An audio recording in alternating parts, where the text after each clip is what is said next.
மலையாளத்தில் மாபெரும் வெற்றி பெற்ற த்ரிஷ்யம் படத்தில் மோகன்லால் மீனா ஜோடியின் மகளாக நடித்த அன்சிபா ஹாசனுக்கு ஃபேஸ்புக்கில் கொலை மிரட்டல் வந்துள்ளதால் மலையாள திரையுலகில் பெரும் பரபரப்பு ஏற்பட்டுள்ளது.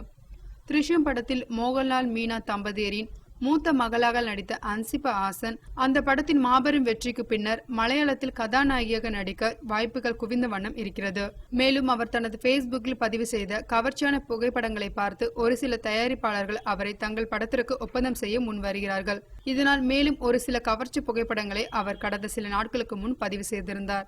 அன்சிபா ஹாசனின் கவர்ச்சி புகைப்படங்களை பார்த்து அவரது ரசிகர்கள் பெரும்பாலானோர் பாராட்டியுள்ளனர். ஆனால் ஒரு சிலர் இதுபோன்ற கவர்ச்சி போஸ்ட் கொடுப்பது மத கொள்கைக்கு விரோதமானது, இந்த செயலுக்காக கடவுள் முன் தண்டனை கிடைக்கும் என்று மிரட்டியுள்ளனர். அன்சிபாவை கெட்ட வார்த்தைகளால் திட்டியும் எச்சரித்தும் உள்ளனர். இதுபோன்ற செயல் செய்தால் கொலை செய்யவும் தயங்க மாட்டோம் என்று மிரட்டியுள்ளதால் அன்சிபா அதிர்ச்சியில் உள்ளார். இதுகுறித்து அன்சிபா ஹாசன் காவல் நிலையத்தில் புகார் செய்துள்ளார்.